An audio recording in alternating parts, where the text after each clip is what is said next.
Innal hamdalillah nahmaduhu wa nasta'inuhu wa nastaghfiruh wa na'udzu billahi min syururi anfusina wa sayyiati a'malina may yahdihillahu fala mudhillalah wa may yudlil fala hadiyalah. Asyhadu an la ilaha illallah wa asyhadu anna Muhammadan abduhu wa rasuluh alladzi la nabiyya ba'da.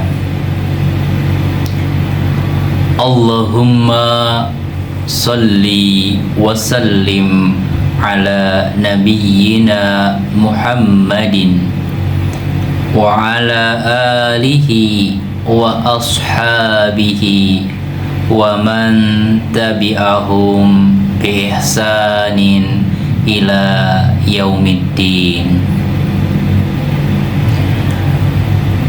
Wa qala Allahu ta'ala fil Qur'anil Karim, a'udzu billahi minasy syaithanir rajim.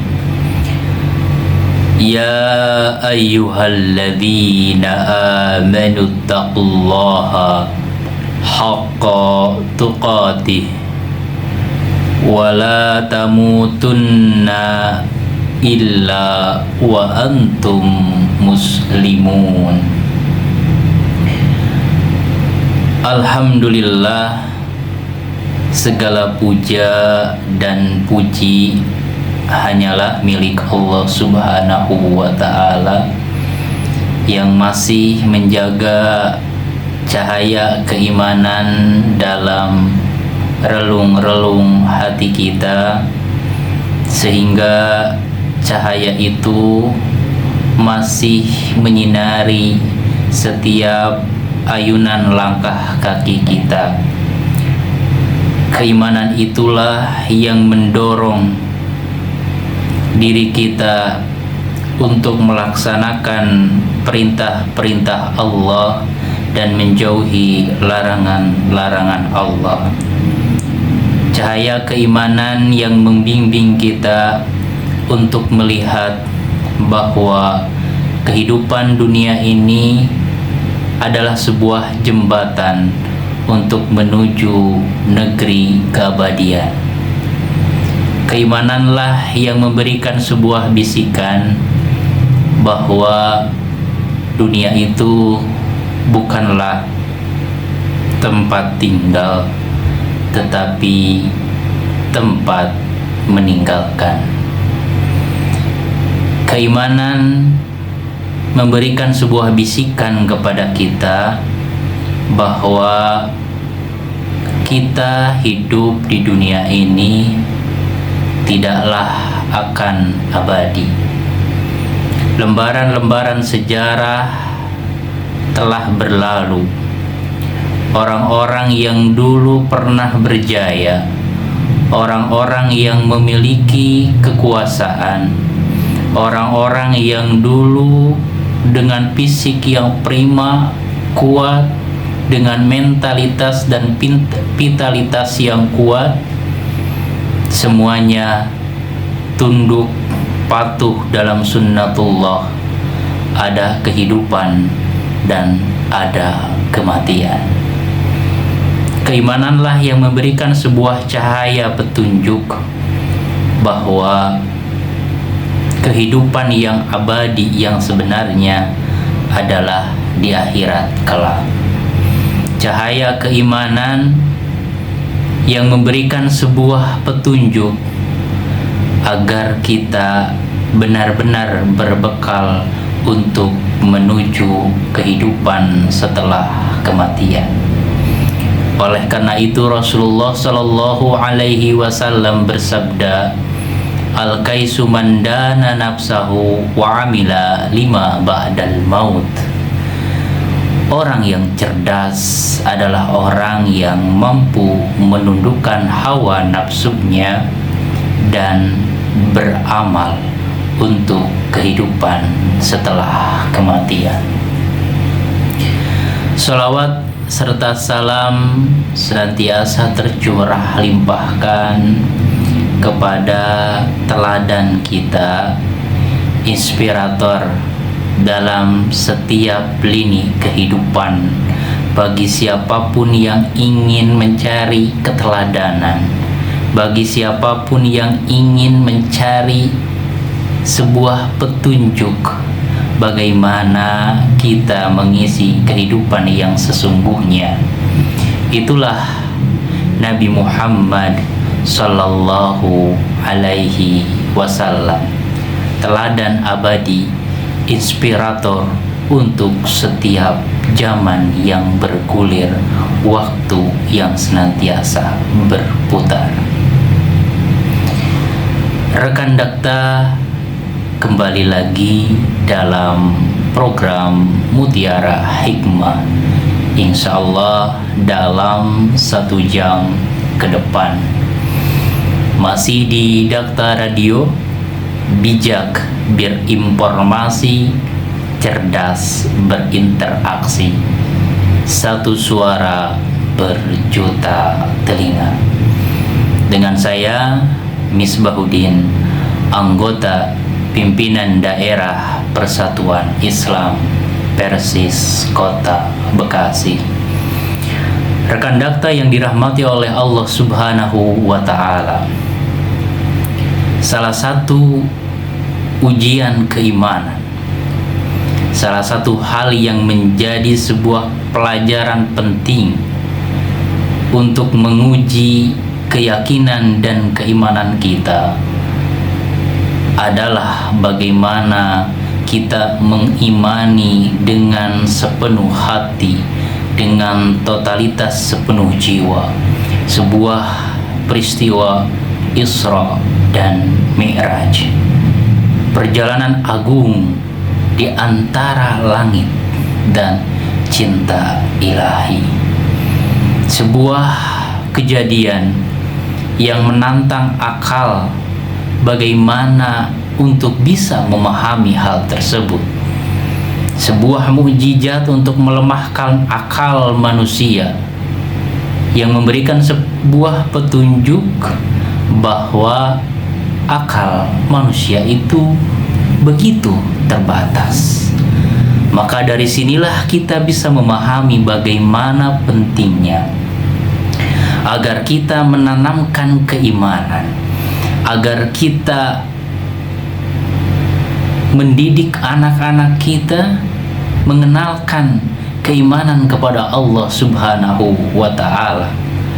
Maka pentingnya sebuah pendidikan sebagai sebuah karakter building, pembangunan karakter dan pembentukan mindset yang berkeimanan. Maka seyogianya kita mencari sebuah lembaga pendidikan yang dimana memberikan sebuah penanaman nilai yang paling mendasar dan utama, menjadikan sebuah keimanan ruh dalam setiap pembelajarannya. Pendidikan adalah sebuah sarana untuk menguatkan keimanan bagi anak-anak kita. Investasi paling panjang dalam kehidupan kita. Harta bisa habis, jabatan bisa lepas, tapi ilmu dan akhlak akan menetap dan membentuk masa depan anak-anak kita. Di tengah tantangan zaman yang semakin kompleks, para orang tua tentu tidak hanya mencari sekolah yang mengajarkan kepintaran, tetapi juga keimanan, karakter, dan kecintaan kepada Allah dan Rasul-Nya. Maka berbicara tentang pendidikan yang memadukan ilmu dan iman dan pembinaan akhlak sejak dini, maka lembaga yang patut untuk sahabat rekan Dakta ketahui, sebuah lembaga pendidikan yang berkomitmen untuk generasi Qur'ani, generasi dai dan generasi pejuang dakwah. Maka pesantren dan sekolah Dewan Dakwah bisa menjadi solusi, dan sekarang telah dibuka penerimaan murid baru PMB untuk berbagai jenjang pendidikan, mulai dari RA, SD, SMP, SMA, dan pesantren untuk tingkat SMP dan SMA. Lembaga ini berkomitmen mencetak generasi dai sejak dini, mencintai ilmu, mencintai dakwah, serta berakhlakul karimah. Maka rekan Dakta bisa berkunjung ke lokasi Sekolah Dewan Dakwah Islam Indonesia, Komplek Pusdiklat Dewan Dakwah, Kapung Bulu, Desa Setiamekar, Kecamatan Tambun Selatan, Bekasi. Informasi dan pendaftaran bisa menghubungi nomor 0812 11 66 8552. Sekali lagi, rekan Dakta bisa menghubungi nomor 0812 11 66 8552. Maka segera daftarkan putra-putri Anda dan jadilah bagian dari generasi Qur'ani dan pejuang dakwah yang akan menjadi aset keberkahan dan rahmat dari Allah di dunia dan di akhirat. Maka keimanan menjadi hal yang paling penting, dan keimanan ketakwaan menjadi sebuah bekal untuk kehidupan. Keimananlah yang menjadi sebuah anugerah yang luar biasa dari Allah Subhanahu wa Ta'ala. Dikisahkan bagaimana ternyata Isra dan Mi'raj pada zaman dahulu. Kaum kafir Quraisy menilai perjalanan dari Masjidil Haram ke Masjidil Aqsa lalu naik ke langit dalam satu malam sebagai suatu hal yang mustahil, sesuatu hal yang tidak bisa diterima oleh nalar manusia. Menurut ukuran akal dan kebiasaan manusia, bagaimana sebuah perjalanan yang begitu jauh bisa ditempuh dalam waktu hanya semalam? Bukan hanya dari Masjidil Haram ke Masjidil Aqsa, tetapi bahkan sampai langit ketujuh, sampai Sidratul Muntaha. Akal manusia yang terbatas tidak mampu untuk menalar ini semua, tidak mampu untuk memvisualisasikan bagaimana manusia seorang Muhammad melakukan sebuah perjalanan yang begitu jauh, bahkan sampai berlapis-lapis langit ditembus, dan sebelum subuh tiba sudah kembali lagi ke Makkah. Maka disinilah bagaimana akal itu harus tunduk kepada wahyu. Akal itu harus ada waktu dia berhenti untuk berpikir dan berikrar, sami'na wa ata'na. Kami mendengar, kami taat, kami tunduk, karena tidak ada yang mustahil bagi Allah Subhanahu wa Ta'ala. Innallaha ala kulli syai'in qadir. Sesungguhnya Allah Maha Kuasa atas segala sesuatu. Maka orang-orang kafir pun yang mendewakan akalnya, ini menjadi sebuah gambaran bahwa orang-orang yang mendewakan akalnya itu ternyata bukan hanya ada di zaman sekarang.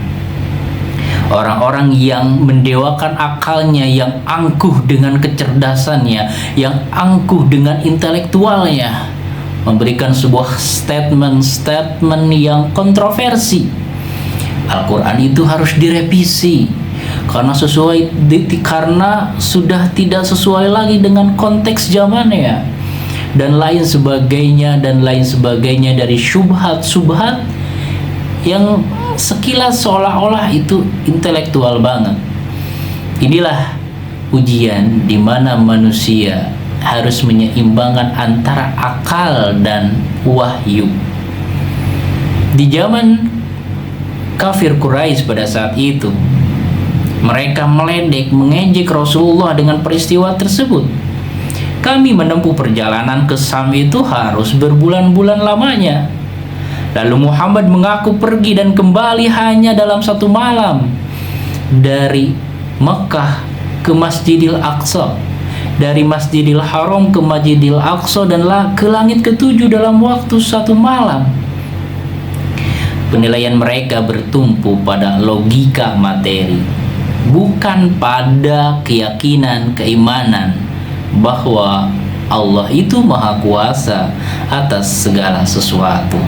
Karena itulah akal yang seharusnya tunduk kepada wahyu justru dijadikan hakim dan kebenaran. Inilah salah satu logical fallacy, sebuah kegagalan, kecacatan logika orang-orang yang angkuh, orang-orang yang tidak mau berendah diri dan berendah hati kepada firman-firman Allah Subhanahu wa ta'ala. Jikalau malam-malam yang biasa berlalu begitu saja, tetapi malam Isra Mi'raj yang mengguncang langit dan bumi sekaligus, malam ketika jarak dilipat, waktu ditundukkan, dan akal manusia dipaksa untuk menunduk penuh dengan adab. Malam itu Rasulullah Shallallahu Alaihi Wasallam tidak berjalan di atas tanah seperti biasa, tetapi diangkat bukan karena kemegahan dunia, diangkat bukan karena sebuah kedudukan, melainkan karena kebenaran risalah yang dibawanya dan kesabaran yang telah mencapai puncak dari sebuah kesabaran yang berkeimanan. Isra dan Mi'raj bukan sekedar perjalanan. Ia adalah pelukan langit kepada seorang hamba yang baru saja dilukai oleh bumi. Setelah dihina, dicaci, diusir, terluka fisiknya, bersedih hatinya, bahkan hampir dibunuh di daerah Thaif, dan ditinggal orang-orang yang terkasih, yaitu Khadijah radhiyallahu anha dan sang paman Abu Thalib. Allah tidak menurunkan bala tentara, tetapi mengundang Rasulullah ke hadiratnya dari Masjidil Haram ke Masjidil Aqsa, lalu menembus lapisan langit satu demi satu hingga sampai pada titik yang tak bisa dijangkau oleh malaikat sekalipun, yaitu Sidratul Muntaha. Dan di sanalah Allah tidak memberikan emas, tidak pula kekuasaan, tidak pula hal-hal yang lain yang bersifat duniawi, tetapi Allah menghadiahkan sebuah perintah, yang dimana perintah ibadah ini memberikan sebuah kesejukan jiwa, penyegaran hati, dan tentunya terjaganya fitrah keimanan. Tiada lain dan tiada bukan adalah perintah sholat. Sebuah pesan bahwa jalan naik seorang hamba kepada Robnya bukanlah dengan sayap, bukanlah dengan hal-hal yang lain, melainkan dengan sujudnya. Rasulullah Shallallahu Alaihi Wasallam bersabda, Inna awwala ma yuhassabu bihi abdun yaumal qiyamati as-salah, fa idza salahat salaha sa'iru amali, wa in fasadat fasada sa'iru amali. Sesungguhnya ternyata sholat itu adalah amalan yang akan paling pertama dihisab oleh Allah Subhanahu wa ta'ala di akhirat kelak.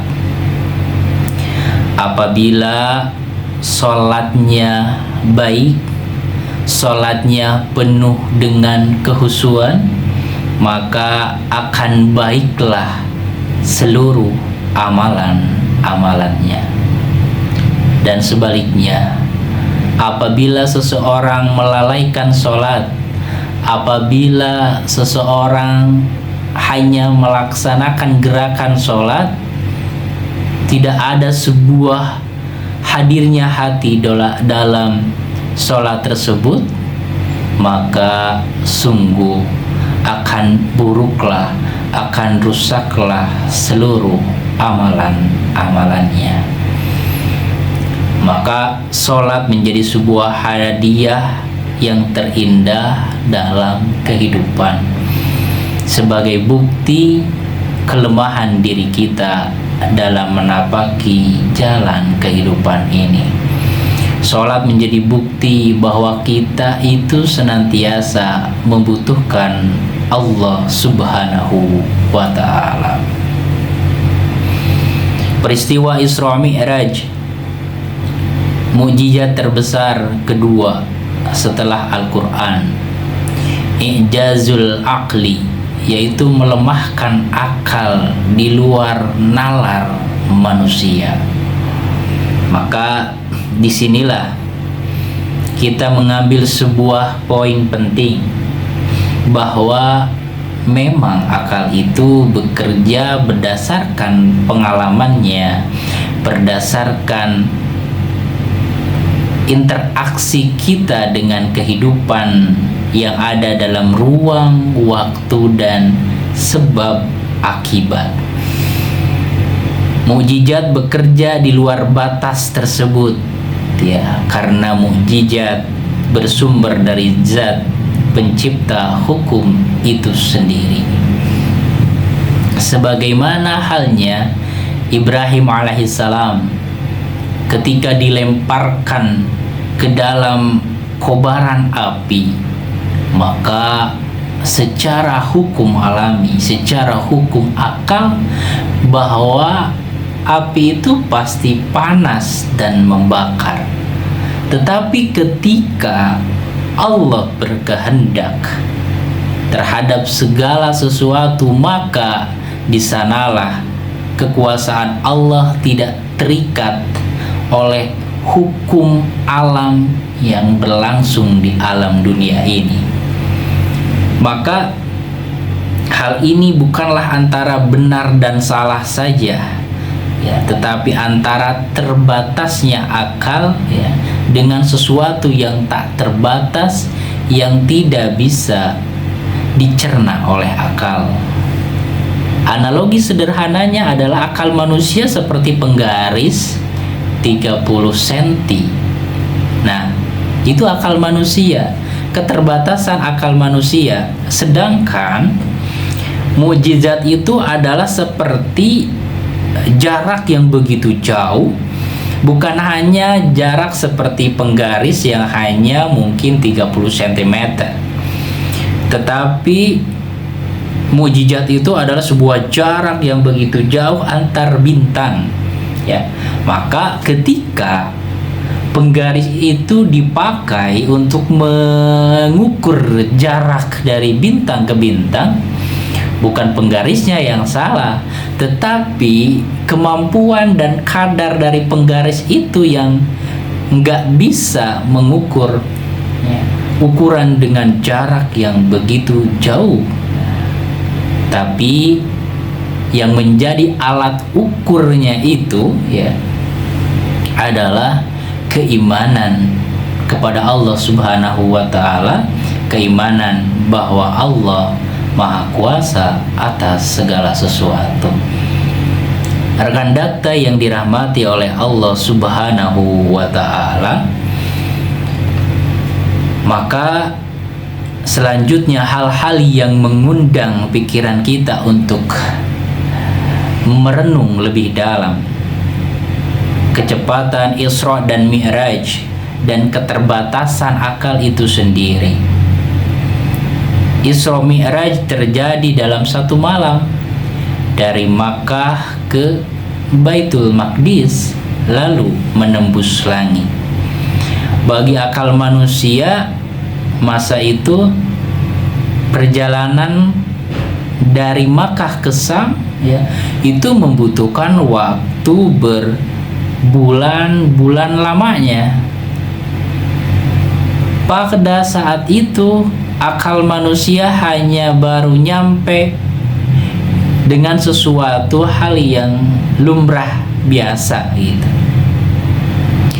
Sama halnya dengan dahulu kala, ya mungkin katakanlah di zaman teknologi belum berkembang dengan pesat, di masa penjajahan, di masa lalu, istilahnya itu tidak, akal manusia tidak bisa menggambarkan, tidak bisa memvisualisasikan bagaimana seseorang itu bisa berinteraksi dengan orang lain dengan suara atau dengan tatap muka, bisa face to face, bisa kelihatan wajahnya, padahal ya si A dan si B ini dalam jarak yang begitu jauh. Nah, maka logika akal pada masa itu terbatas. Kenapa? Karena tidak ada realitas yang membuka akal pikiran itu untuk memahami hal yang di luar kebiasaannya. Ya, bahkan kalau mungkin orang dulu ya, istilahnya ketika suami atau sosok laki-laki di keluarga ini dia mencari nafkah ke kota, terus yang di kampung itu kangen gitu kan, kangen ke suaminya, istrinya kangen ke suaminya, anaknya kangen ke bapaknya. Nah, ada sebuah mitos istilahnya itu dia berbicara ke apa ya, gentong atau apa gitu kan, cerita-cerita orang tua dulu ya, dan menyuruh suaminya untuk pulang. Maka ada sebuah getaran apa ya, getaran mistis gitu kan dalam hati sang suami ketika mencari nafkah, mencari rezeki di kota dengan berbagai profesi ya. Jadi kayak kalau dalam kacamata psikologis ya bisa jadi itu adalah sebuah ikatan batin yang mampu menembus ruang dan waktu. Itu bisa dicerna secara ilmiah bagaimana ikatan batin itu bisa terkoneksi walaupun jauh. Sama halnya ketika ikatan hati seorang ibu dan anaknya, seorang suami dengan istrinya. Kok ini perasaan gak enak ya? Kok ingat anak? Kok ingat suami atau ingat istri? Ini kayaknya ada sesuatu deh. Ternyata ada sesuatu gitu. Nah, inilah sebuah sinyal-sinyal psikologis yang istilahnya itu secara ikatan batin. Tetapi secara sudut pandang teknologi ya, manusia itu pada saat tersebut setajam apapun logikanya, mereka belum sampai kepada penjelasan tersebut bagaimana seseorang bisa melakukan sebuah komunikasi yang lancar dalam sebuah jarak tempat yang sangat jauh ya. Ya mungkin terkaan akal itu bisa terjadi bagi mereka yang mungkin ilmuwan yang futuristik, yang menggambarkan masa depan ini akan seperti ini, akan seperti itu dan lain sebagainya. Nah, ini menjadi sebuah poin penting bahwa akal itu memang terbatas, terikat oleh pengalaman pada suatu waktu, terikat dengan sebuah pengalaman dalam suatu tempat. Dan akhirnya seiring berjalannya waktu dan kemajuan teknologi, akal mencari sebuah inovasi, terobosan dan lain sebagainya. Di sanalah akal berasumsi, oh bisa melakukan sebuah kemungkinan manusia bisa melakukan sebuah komunikasi jarak jauh. Ditemukanlah telepon, handphone terus berinovasi sehingga pada puncaknya manusia bisa berinteraksi dengan melihat wajah dari lawan bicara yang kita lakukan hal tersebut. Nah, ini menjadi sebuah pertanda bahwa akal ini memang terbatas ya dalam ruang dan waktu. Maka pada saat itu orang-orang kafir Quraisy itu gimana sih Rasulullah bisa melakukan sebuah perjalanan yang begitu jauh? Kami dari Mekah ke Syam butuh waktu berbulan-bulan, apalagi ini sampai naik ke langit dan kembali ke Mekah sebelum fajar. Nah, maka disinilah jika ciptaan manusia bisa melampaui logika generasi sebelumnya dengan penemuan teknologi dan lain sebagainya, maka tentu kekuasaan pencipta manusia, ya, kekuasaan sang pencipta manusia itu lebih layak untuk diamini, lebih layak untuk melampaui logika manusia yang terbatas. Maka oleh karena itu, ya, Abu Bakar As-Siddiq dengan adanya sebuah peristiwa ini menggambarkan bagaimana beliau benar-benar meyakini dan mengimani apa yang dikabarkan oleh Rasulullah Shallallahu Alaihi Wasallam. Ya, karena itu diberikan gelar, ya, As-Siddiq, yang membenarkan dikala yang lain meragukan. Inilah gambaran bagaimana kualitas keimanan Abu Bakar radhiyallahu anhu menjadi sebuah pelajaran untuk kita agar keimanan itu harus didahulukan daripada akal yang terbatas. Maka peristiwa ini menjadi di sisi lain menjadi sebuah penghibur bagi Rasulullah Shallallahu Alaihi Wasallam, karena sebelum terjadi Isra dan Mi'raj, Rasulullah mengalami sebuah episode yang paling gelap dalam kehidupannya. Istrinya Khadijah radhiyallahu anha, yang dimana beliau menjadi sosok sandaran hati Rasulullah Shallallahu Alaihi Wasallam, perempuan yang pertama beriman kepada Rasulullah, yang memeluk Nabi Muhammad Shallallahu Alaihi Wasallam ketika seluruh dunia meragukannya, ketika Rasulullah menghadapi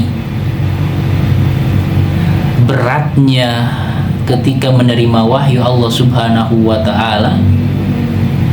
Ada sebuah ketakutan yang sungguh luar biasa, karena peristiwa itu baru saja Rasulullah alami, sebuah kejadian yang luar biasa, di luar nalar dan mengguncang psikologisnya, sehingga Rasulullah mengalami sebuah kedinginan yang luar biasa, sehingga meminta kepada Khadijah radhiyallahu anha untuk menyelimutinya. Zamiluni. Maka sosok yang menjadi sandaran, menjadi teman curhatnya Rasulullah meninggal dunia. Tentu ini menjadi sebuah pukulan yang telak. Ini menjadi sebuah luka yang begitu menganga. Disinilah kita melihat bagaimana unsur psikologis manusiawi dari Rasulullah Shallallahu Alaihi Wasallam yang mengalami sebuah kesedihan ditinggal oleh sang kekasih hati. Rumahnya menjadi sunyi, dakwah kehilangan sandaran, dan hati Rasulullah kehilangan tempat bersandar di kala letih. Tidak berhenti dan belum sembuh kesedihan tersebut, ternyata sang paman Abu Thalib wafat. Bukan sekedar istri yang pergi, tetapi penopang jiwa dan penentram luka, ya, itu belum kering, Abu Thalib menyusul pergi. Bahkan yang membuat sedih Rasulullah Shallallahu Alaihi Wasallam, ketika Rasulullah datang di akhir-akhir episode kehidupan Abu Thalib, ada sebuah keinginan yang menelisik hati, ada sebuah dorongan kuat agar Rasulullah membimbing agar Abu Thalib di akhir hayatnya mengucapkan sebuah ikrar syahadat, sehingga ucapan yang ringkas itu asyhadu alla ilaha illallah wa asyhadu anna muhammadar rasulullah. Sesungguhnya aku bersaksi tiada Tuhan selain Allah dan Muhammad adalah utusan Allah. Ternyata hal tersebut tidak mampu untuk menyadarkan Abu Thalib, padahal dalam hatinya yang paling dalam beliau meyakini dengan sepenuh hati bahwa apa yang dibawa oleh Rasulullah Sallallahu Alaihi Wasallam itu adalah sebuah kebenaran. Ini menjadi sebuah poin penting bahwa pengetahuan kita akan kebenaran, pengetahuan kita akan hidayah itu harus ada sebuah ikhtiar agar pengetahuan ilmu itu bisa menjadi landasan dan penopang kita menjemput hidayah. Jadi tahu saja belum cukup, tetapi harus ada sebuah aksi untuk menjemput hidayah tersebut. Ada sebuah usaha untuk memaksakan diri mendekat kepada Allah agar Allah memberikan hidayah dan taufiknya. Ya Rasulullah, qul la ilaha illallah uhajju laka bihi indallah.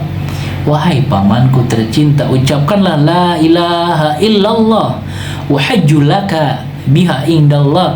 Maka dengan ucapan yang ringkas itu aku akan berhujjah, aku akan membelamu di akhirat kelak. Tetapi ternyata Abu Thalib pun mengakhiri kehidupannya tanpa mengikrarkan syahadat. Inilah yang menjadi sebuah kesedihan yang tiada tara. Selanjutnya, bagaimana Rasulullah belum sembuh dari kesedihannya, maka di kota Mekah itu tak lagi memberikan ruang untuk dakwah Rasulullah. Maka Thaif didatangi dengan sebuah harapan, namun yang menyambut bukan dakwah. Para penduduknya tidak menyambut dakwah, melainkan menyambut Rasulullah itu dengan lemparan batu. Anak-anak dan budak dihasut, bahkan sampai melempari Rasulullah dan kaki beliau pun berdarah. Maka melihat itu, malaikat pun turun memberikan sebuah tawaran agar kalau Rasulullah ingin menghantamkan gunung itu ke penduduk Thaif maka akan dilakukan. Tetapi apa yang diucapkan oleh Rasulullah Shallallahu Alaihi Wasallam? Mereka adalah penduduk yang belum tahu akan kebenaran. Aku mengharapkan dari penduduk itu generasi di masa yang akan datang adalah mereka menjadi orang-orang yang beriman kepada Allah dan Rasul-Nya. Ini menjadi sebuah gambaran bagaimana kesabaran Rasulullah dalam mensyiarkan kebenaran, dalam memikul dakwah itu dengan sebuah cinta, bukan dengan sebuah permusuhan, bukan dengan sebuah kebencian. Dan hal ini menjadi sebuah pelajaran juga bagi kita agar kita mengajak kepada kebaikan, mengajak keluarga kita dan anak-anak kita dengan sebuah cinta, bukan dengan sebuah ancaman, bukan dengan sebuah kebencian dan lain sebagainya. Maka peristiwa itu menjadikan Rasulullah Shallallahu Alaihi Wasallam ditimpa kesedihan yang bertubi-tubi. Bahkan pada tahun itu dinamakan Amul Huzn, tahun kesedihan. Maka pada malam yang sunyi Rasulullah Shallallahu Alaihi Wasallam dibangunkan oleh malaikat Jibril. Dada beliau dibelah, hatinya dibersihkan dengan air Zam-Zam, bukan untuk menghilangkan kotoran jasmani, tetapi untuk menyiapkan sebuah kesiapan kejernihan jiwa untuk menerima cahaya, petunjuk, perintah, ibadah yang paling mulia yang tidak tergantikan, yaitu sholat. Beliau kemudian dinaikkan ke atas buraq tunggangan bercahaya yang langkah sejauh mata memandang. Allah Subhanahu wa ta'ala berfirman dalam surat Al-Isra ayat 1. A'udzu billahi minasyaitonir rajim. Subhanalladzi asra bi 'abdihi lailam minal masjidil harami ilal masjidil aqsa alladzi barakna haulahu linuriyahu min ayatina innahu huwas samiul basir. Maha suci Allah yang telah memperjalankan hambanya pada suatu malam dari Masjidil Haram ke Masjidil Aqsa yang telah kami berkahi sekelilingnya, agar kami perlihatkan kepadanya sebagian dari tanda-tanda kekuasaan kami. Sesungguhnya Allah Maha mendengar, Maha melihat. Maka dari Masjidil Aqsa Rasulullah menjadi imam salat, memimpin seluruh nabi dan rasul. Seakan-akan sejarah kenabian bersujud dalam satu saf, mengaku bahwa Muhammad adalah penutup para nabi dan rasul. Selanjutnya Mi'raj, menembus langit demi langit. Dari Masjidil Aqsa Rasulullah dinaikkan ke langit demi langit yang berlapis. Langit pertama bertemu dengan Nabi Adam alaihissalam. Langit kedua Rasulullah bertemu dengan Nabi Isa dan Nabi Yahya.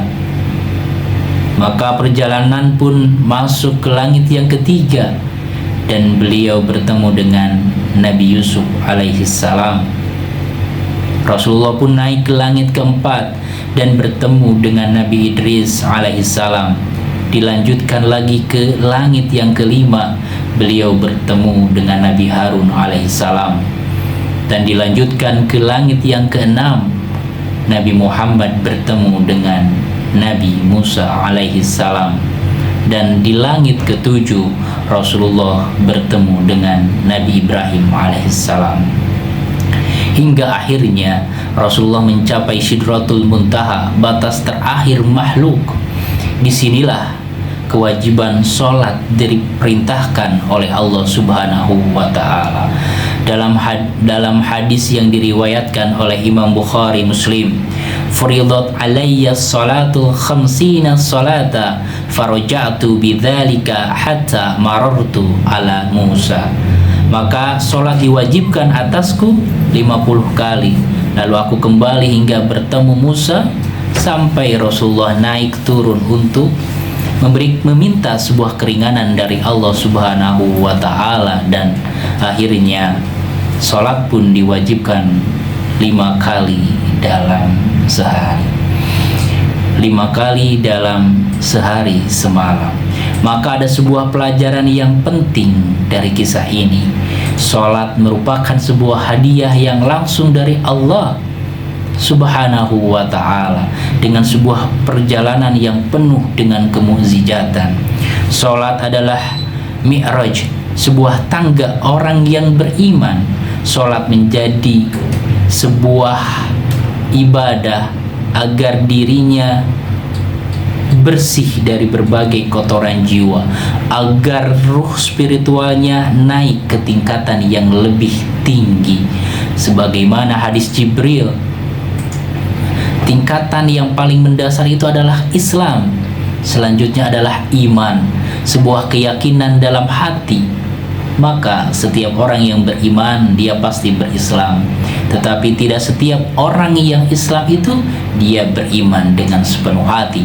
Dan tangga atau level yang paling tinggi adalah ihsan, bagaimana seseorang sudah benar-benar dekat dengan Allah Subhanahu wa ta'ala, sebagaimana yang disabdakan Rasulullah, al-ihsanu an ta'budallah ka'annaka tarahu fa illam takun tarahu fa innahu yaraka. Engkau beribadah kepada Allah seolah-olah engkau melihatnya. Jikalau engkau tidak mampu, yakinlah bahwa Allah melihatmu. Pelajaran yang ketiga adalah bagaimana setelah luka yang kita rasakan, setelah keterpurukan diri kita dalam kehidupan, kita bersabar dan meminta pertolongan kepada Allah Subhanahu wa Ta'ala, maka Allah pun akan memberikan sebuah kemuliaan, Allah pun akan memberikan sebuah kemenangan, yaitu keridhaan Allah Subhanahu wa Ta'ala. Dan yang terakhir, bahwa syiar kebaikan, dakwah tak selalu dibalas dengan tepuk tangan. Bisa jadi cacian, makian, hinaan, penolakan. Tapi yang perlu kita ingat, syiar kebaikan itu tak akan pernah disia-siakan di hadapan Allah Subhanahu wa Ta'ala. Allah tidak pernah menelantarkan hambanya.